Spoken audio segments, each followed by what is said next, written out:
Konflik bersenjata kembali menyulut krisis kemanusiaan besar di wilayah Papua Tengah. Sekitar 60.000 warga di Kabupaten Intan Jaya dan Kabupaten Puncak terpaksa mengungsi, meninggalkan rumah dan kampung halaman mereka demi keselamatan jiwa.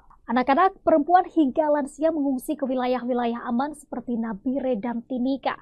Mereka tidak tahu kapan bisa kembali ke rumah atau apakah mereka tidak bisa kembali sama sekali. Kekosongan pun terjadi di dua distrik, yaitu Sinak di Kabupaten Puncak dan Hitadipa di Intan Jaya. Tidak ada lagi aktivitas warga.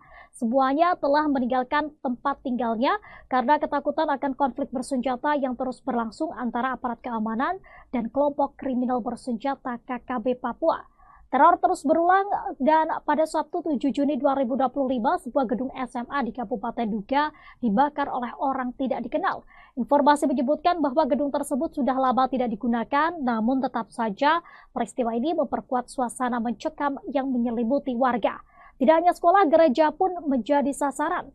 Pada Rabu 4 Juni 2025, dua warga sipil yang sedang membangun gereja GKI Immanuel Air Garam di distrik Asotipo, Kabupaten Jayawijaya, menjadi korban penembakan brutal oleh kelompok pimpinan Egyanus Kogoya. Keduanya tewas di lokasi, menyisakan trauma mendalam bagi warga yang tengah membangun rumah ibadah sebagai simbol damai. Jenazah keduanya pun telah dipulangkan ke Jawa Barat. Sementara itu, dari Nabire situasi tidak kalah genting. Sebanyak 19 narapidana kabur dari lapas kelas 2B Nabire pada Senin 2 Juni 2025 pukul 10.30 waktu Indonesia Timur. Dari jumlah itu, 11 narapidana diketahui berafiliasi dengan KKB Papua.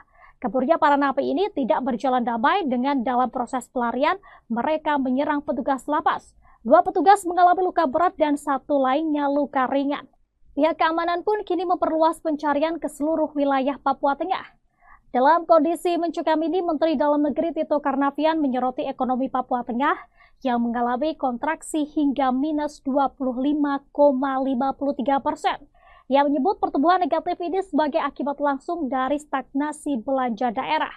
Menurutnya, anggaran yang ada hanya digunakan untuk membayar gaji tanpa alokasi signifikan ke sektor-sektor vital seperti jalan, pendidikan, dan juga kesehatan. Sebagai respons cepat atas krisis tersebut, Menteri Pertahanan Syafri Syamsuddin dan Menteri Keuangan Sri Mulyani pun melakukan kunjungan kerja ke Kabupaten Duga, Papua Pegunungan pada Sabtu 7 Juni 2025 lalu.